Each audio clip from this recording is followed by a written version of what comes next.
Quand on parle de resserrer la ceinture, ça veut dire faire des économies, n'est-ce pas? Ça existe aussi en français. On fait des économies, il faut resserrer la ceinture. Avec la flambée, par exemple, du prix du carburant, il faudra qu'on serre la ceinture. Mais pour un Romain, se serrer la ceinture voulait dire quelque chose de bien différent. Se serrer la ceinture était une expression qui voulait dire « préparez-vous à l'action ». Ça n'avait rien à voir avec l'argent et tout à voir avec l'action, avec un combat. Préparez-vous à se battre.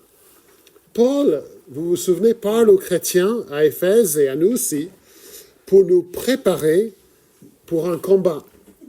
Préparez-vous pour entrer en combat. Soyez toujours prêts, dit Paul, pour le combat. L'ennemi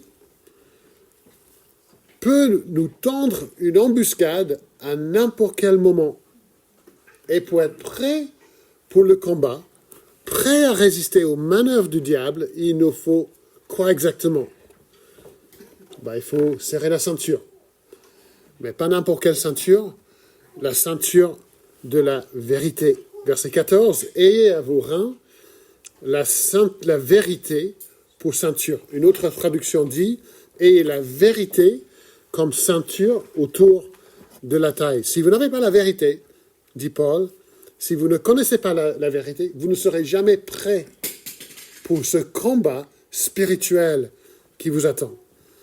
Alors pourquoi commencer dans les armes de Dieu? Pourquoi commencer avec la vérité? Quelle est la place de la vérité dans le combat spirituel, dans la lutte contre le diable que Paul vient de décrire ici? Et comment serrer la ceinture de la vérité? Voici les questions auxquelles on veut répondre ce matin. Et la première chose que nous voyons pas simplement dans ce texte, mais dans la Bible entière, c'est la vérité menacée. La vérité menacée. Dès le commencement de l'humanité, on l'a déjà dit avec les enfants, la vérité de Dieu a été contestée. Dieu, vous vous souvenez, avait dit à Adam de ne pas manger de l'arbre de la connaissance du bien et du mal. Il lui avait dit que si jamais il en mangeait, il mourrait. Genèse 2, verset 17, « Tu ne mangeras pas de l'arbre de la connaissance du bien et du mal, car le jour où tu en mangeras, tu mourras certainement. » Dieu ne dit pas, peut-être que tu mourras, on verra, je ne sais pas. Il dit, tu mourras certainement. Difficile pour Dieu d'être plus clair là-dessus. Mais Satan, tout de suite, a cherché à contredire la parole de Dieu. Il a commencé par simplement semer des doutes dans l'esprit d'Ève. Dieu a-t-il réellement dit, vous ne mangerez pas de tous les arbres du jardin? Non, Dieu n'a pas dit ça. Mais il a fini par contredire directement ce que Dieu avait dit. Il dit, vous ne mourrez point, dit notre traduction de la Bible.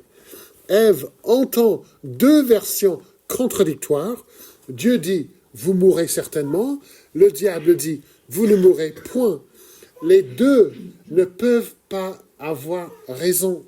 On ne parle pas de ça c'est ta vérité, ça c'est ma vérité. Non, ce sont deux affirmations qui se contredisent. Alors, quelqu'un ment. Dieu dit, tu mourras. Le diable dit, tu ne mourras pas. L'un d'entre eux ment. L'un d'entre eux dit la vérité. Et Ève entend un mensonge, mais elle ne le reconnaît pas comme mensonge. Elle y croit.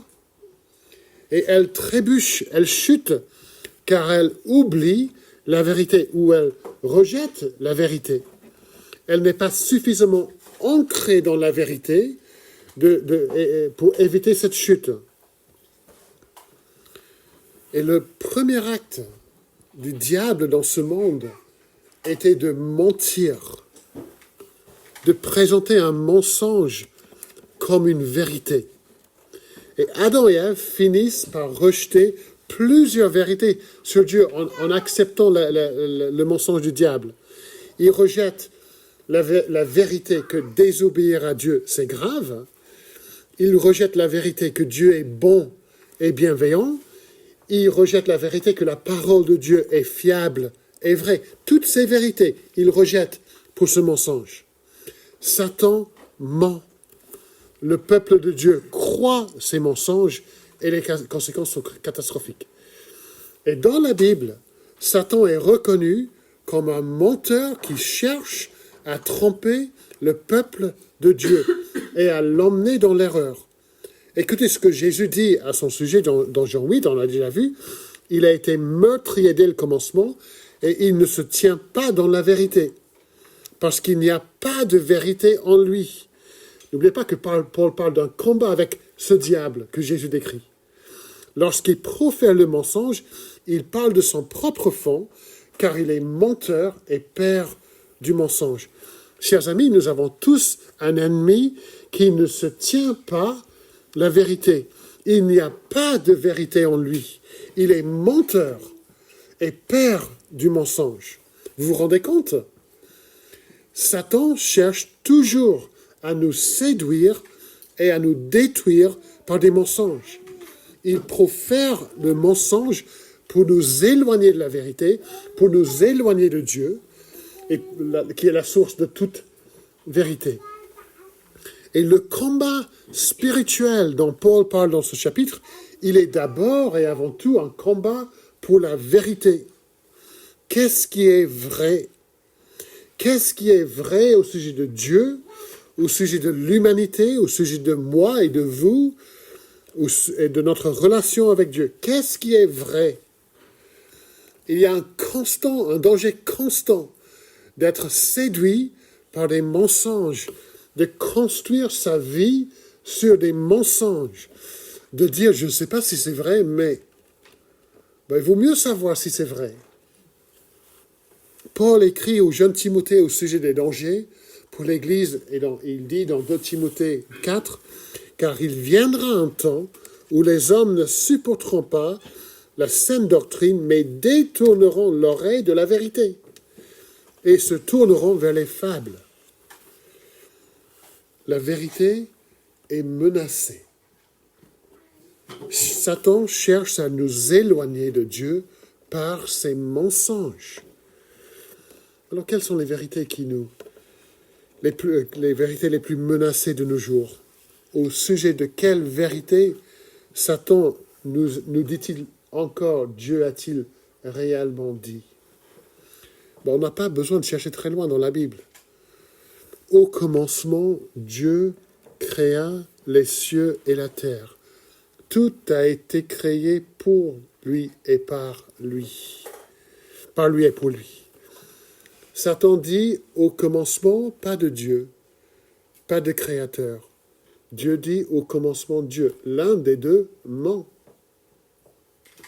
Ils ne peuvent pas tous les deux avoir raison. L'un des deux ment. Dieu nous dit que nous avons tous une âme éternelle, que notre mort n'est pas la fin, qu'il y aura un jugement devant nous tous, après quoi vient le ciel, le paradis, nouvelle terre, nouveau ciel, ou l'enfer. Satan dit, non, la mort c'est la fin. Ou si c'est pas la fin, vous êtes tous suffisamment bons pour aller au ciel. Ce sont des mensonges qui profèrent. Dieu dit, le péché est grave, Satan dit, c'est pas grave, l'un des deux ment. Dieu dit, le péché mérite le jugement et la mort. Satan dit, tu ne mourras pas. L'un des deux ment. Et puis, de nos jours, on a ce qu'on appelle le polythéisme. On a toujours eu, en fait. Mais on a de plus en plus le polythéisme, ce qui veut dire que, en fait, il y a plusieurs dieux. On ne peut plus dire qu'il y a un seul Dieu. Il y a plusieurs dieux, plusieurs chemins vers ces dieux. Chacun peut avoir son Dieu et c'est tout à fait légitime. La Bible nous dit qu'il y a un seul Dieu, un seul chemin vers ce Dieu, le chemin qui est Jésus-Christ. Les deux ne peuvent pas avoir raison. La vérité est menacée. Ensuite, nous voyons que la vérité est révélée. La vérité révélée. Si c'est vrai que le diable cherche à nous faire chuter et à nous détruire par ses mensonges, où pouvons-nous trouver la vérité qui nous permettra de résister à ces mensonges? Paul écrit aux Éphésiens pour leur dire de se revêtir de l'armure de Dieu. Donc ce n'est pas n'importe quelle armure, c'est l'armure fournie par Dieu. Ce sont des armes que Dieu fabrique et fournit à ses enfants. C'est lui la source des armes. Et la Bible nous dit que Dieu est la source de tout ce qui est vrai, de toute réalité, de toute vérité. Et ça veut dire d'abord que Dieu est le seul vrai Dieu. Il existe beaucoup de faux dieux, beaucoup d'idoles, beaucoup de fausses religions. Les religions qu'on invente, même le Dieu qu'on invente pour nous-mêmes. Paul écrit, n'oubliez pas cette lettre aux Éphésiens, dans un monde où il y avait des centaines de dieux et déesses grecs et romains. La grande déesse à Éphèse, c'était Artémis, et les gens venaient de loin pour l'adorer dans son grand temple, impressionnant. Mais chaque ville avait son dieu, beaucoup de métiers, beaucoup de foyers avaient leur propre dieu. Et dans Acte 17, Paul est à Athènes, capitale de la Grèce, où on lit, comme Paul les attendait à Athènes et attend l'arrivée de ses amis, il sentait au-dedans de lui, de son esprit s'irriter, à la vue de cette ville pleine d'idoles. Paul écrit dans un monde polythéiste. Et c'est le cas aussi pour le peuple d'Israël dans l'Ancien Testament. Toutes les nations autour avaient leurs faux dieux, leurs idoles. Nous chantons dans le psaume 97 des dieux frivoles. Ce sont des idoles faites par les mains des hommes. Mais le Dieu de la Bible se révèle comme le seul vrai Dieu. Le Dieu réel, le Dieu de la réalité. C'est ce qu'il prétend être. Soit il ment, soit il dit la vérité.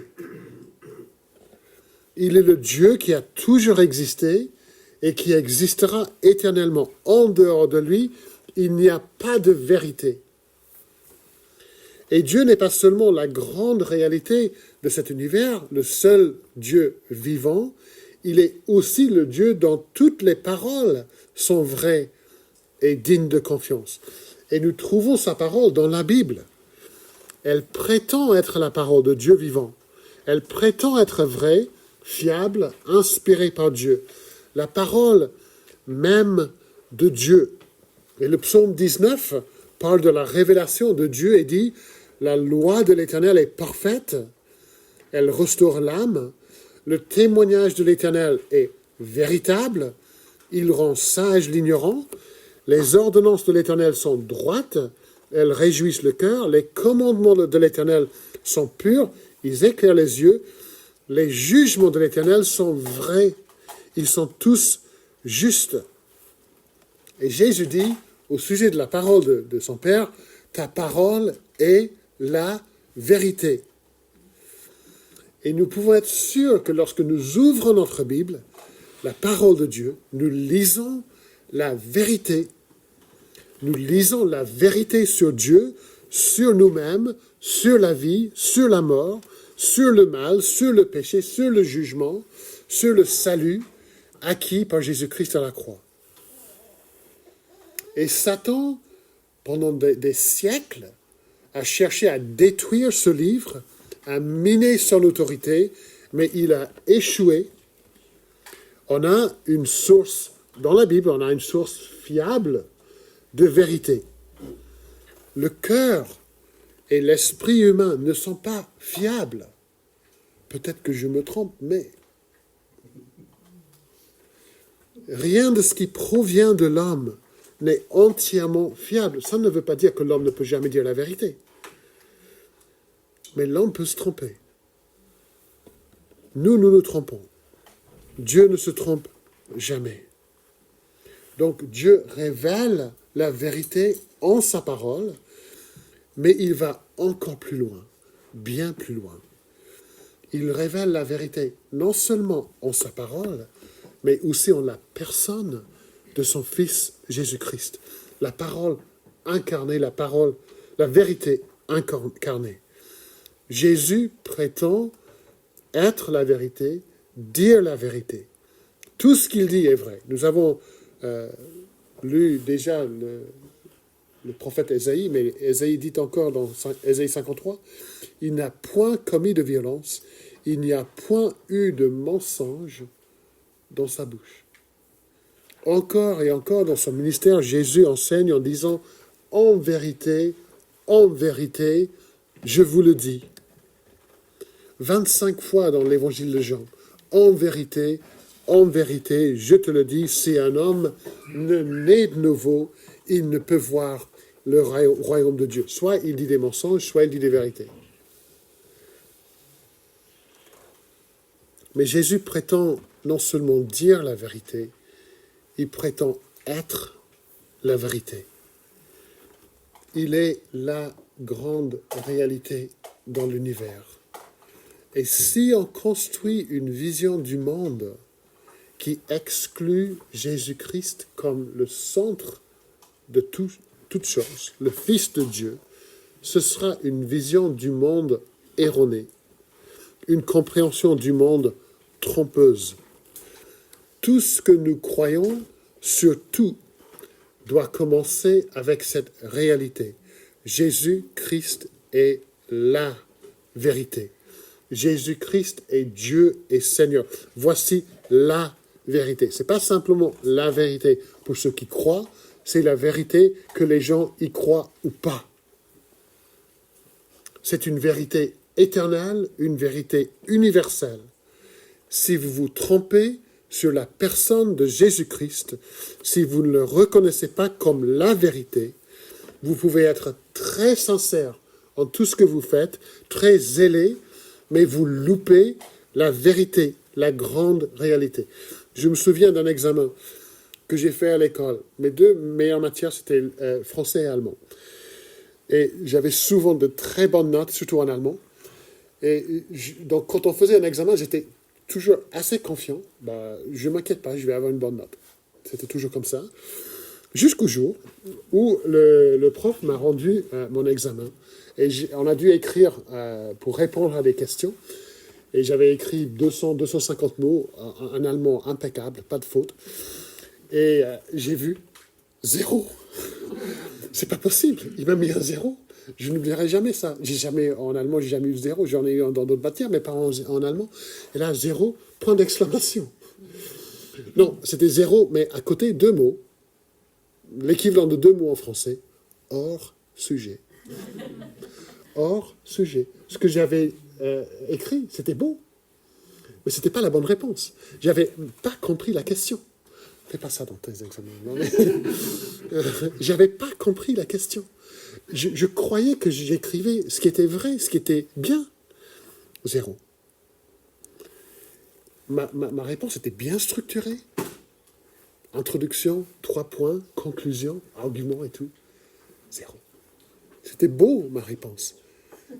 Mais hors sujet. Et si on n'a pas Jésus comme la grande réalité dans sa vie, on est hors sujet. Ce qu'on écrit, ça peut être beau, bien construit. Introduction, 3 points, conclusion, hors sujet. Si Jésus-Christ n'est pas la grande réalité. Alors ce matin, on peut regarder Jésus et dire, voici ce qui est réel. Voici ce qui est vrai. Voici l'essentiel de la vie. Voici ce qui est fiable. Et qu'est-ce qu'on a besoin de vérité fiable de nos jours? Je pense qu'on n'a jamais eu une telle crise de confiance en ce qui concerne la réalité. Qu'est-ce qui est réel dans ce monde? Le mensonge et la tromperie sont de plus en plus présents dans notre monde. On entend des mensonges, on dit des mensonges, on vit des mensonges. Qu'est-ce qui est vrai? Qu'est-ce qui est fiable?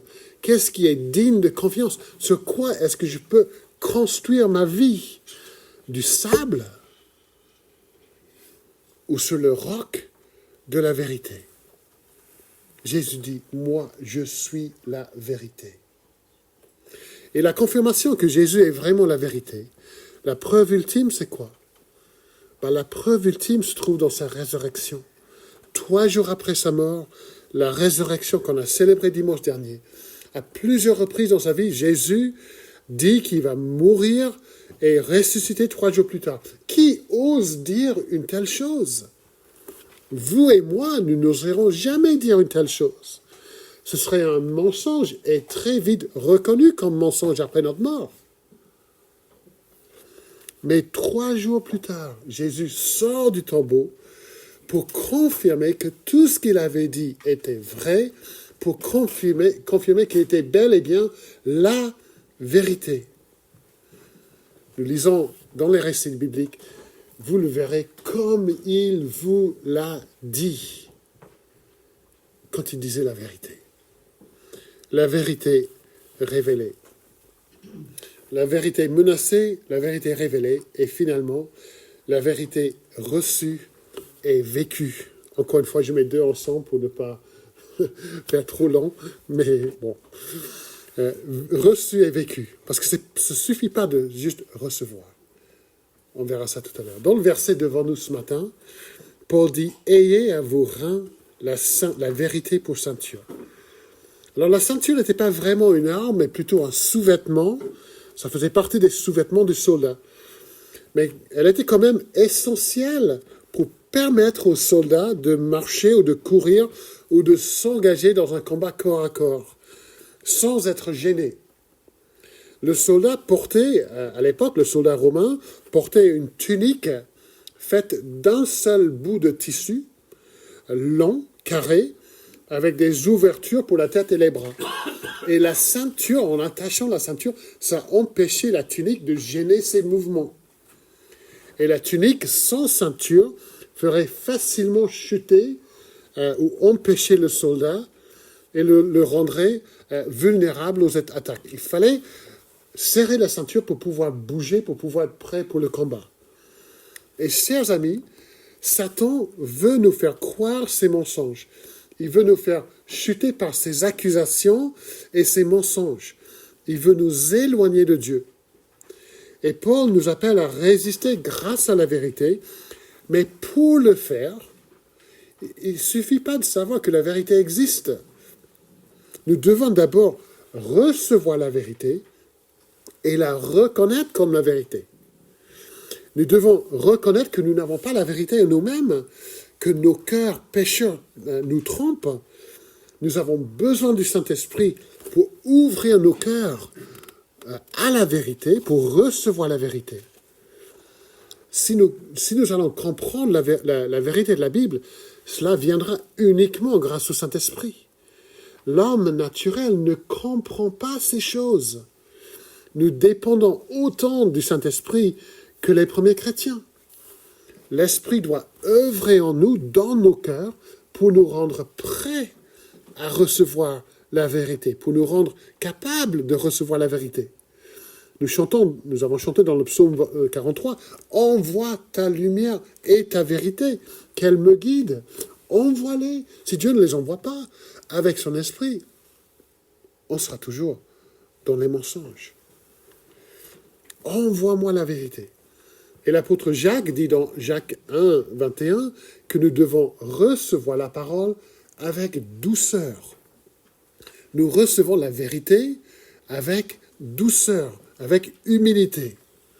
J'ouvre ma Bible avec humilité pour recevoir les vérités qui ne seront pas toujours faciles à entendre. J'oublie maintenant le nom du film, et un film où il y a un jeune avocat qui accuse un général ou un colonel dans l'armée qui avait menti, qui avait triché. Il dit « Je veux la vérité ». Il dit « Tu ne peux pas encaisser la vérité. Tu ne peux pas l'accepter. » Et la vérité, c'est que le colonel, c'était un meurtrier. Et parfois, on lit la vérité de la Bible qui révèle des choses sur nous, la personne que nous sommes vraiment. Et ce n'est pas facile à encaisser, ce n'est pas facile à entendre. Vous aimez entendre la vérité sur vous-même? Si les personnes qui vous connaissent le mieux vous dites, on va te dire tes 4 vérités, tu as envie d'écouter? Non. Non, la vérité, c'est dur, parfois. Mais nous devons reconnaître que Dieu dit la vérité, que Dieu est vérité. C'est la première fois qu'on fait lorsqu'on devient chrétien. On croit que Dieu dit la vérité sur mon péché, sur mon besoin d'un sauveur et sur sa solution. Son sauveur qui envoie dans le monde son Fils Jésus-Christ. On croit, on reçoit cette vérité. Mais recevoir la vérité, c'est beaucoup plus que la recevoir intellectuellement. Il faut croire intellectuellement. Il faut reconnaître la vérité de Dieu. Jésus est véritablement le Fils de Dieu. Mais il faut faire plus que croire intellectuellement. Le diable croit intellectuellement. Nous devons laisser la vérité nous changer. Nous devons laisser la vérité nous amener à la repentance et à la foi en Jésus comme Seigneur et Sauveur révélé dans la vérité.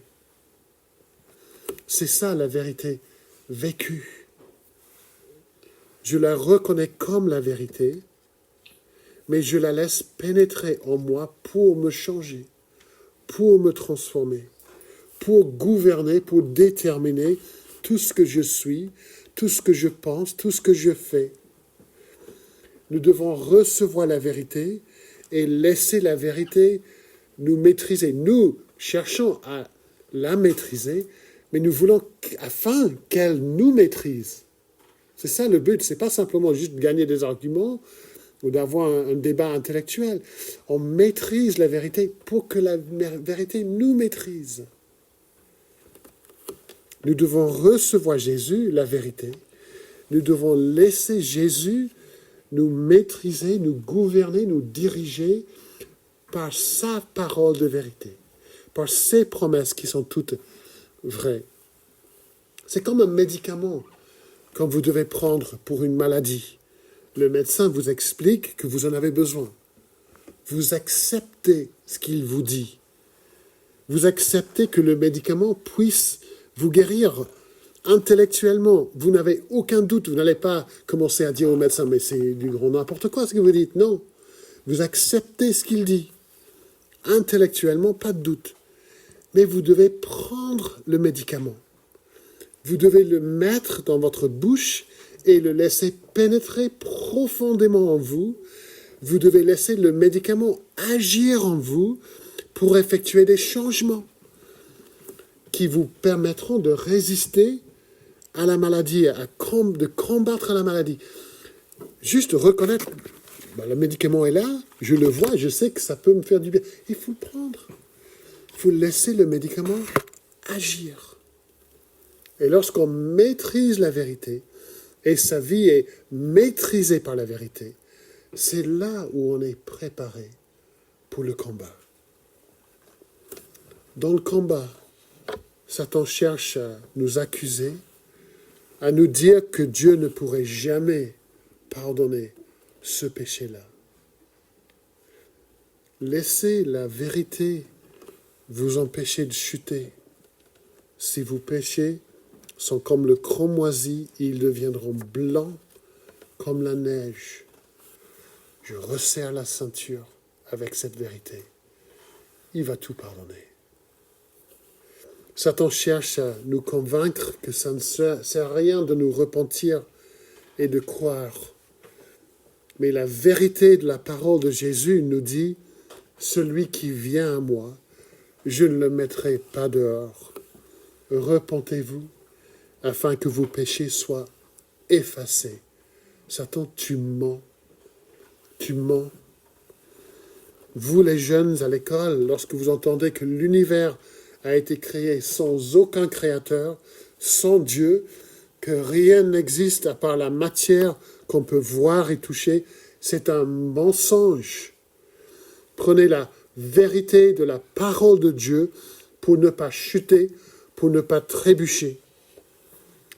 Et nous lisons dans cette vérité, c'est par la foi que nous reconnaissons que le monde a été formé par la parole de Dieu, en sorte que ce qu'on voit n'a pas été fait de choses visibles, fait par la parole de Dieu. Lorsque votre monde s'effondre et le diable vous fait douter l'amour de Dieu pour vous, resserrez la ceinture de vérité en vous rappelant que l'Éternel est toujours près de ceux qui ont le cœur brisé.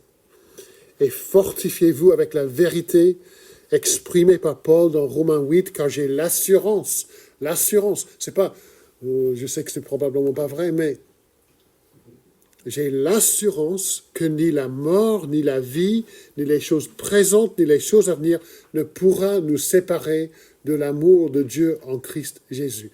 Soit Paul dit des mensonges, soit il dit la vérité.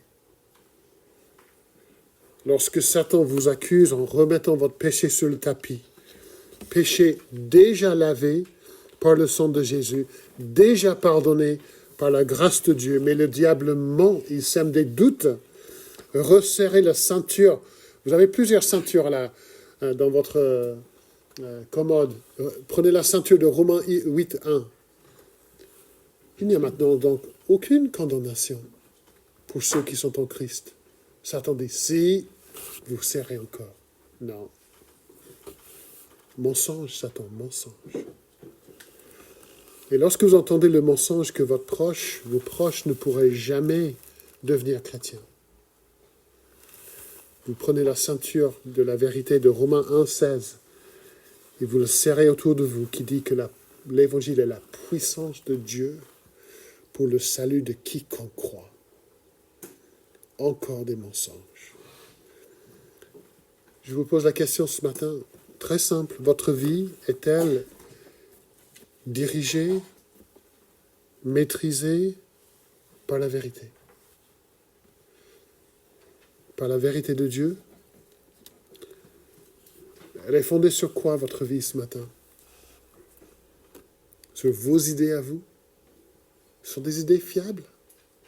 Vous êtes sûr? Vous êtes sûr de ce que vous croyez?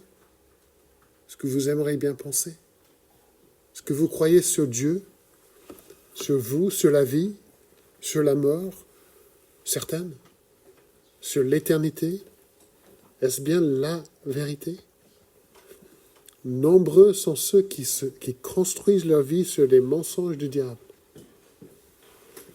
Leur vie a l'air très belle.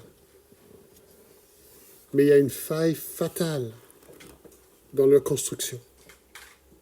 Fatale. Ils sont hors sujet.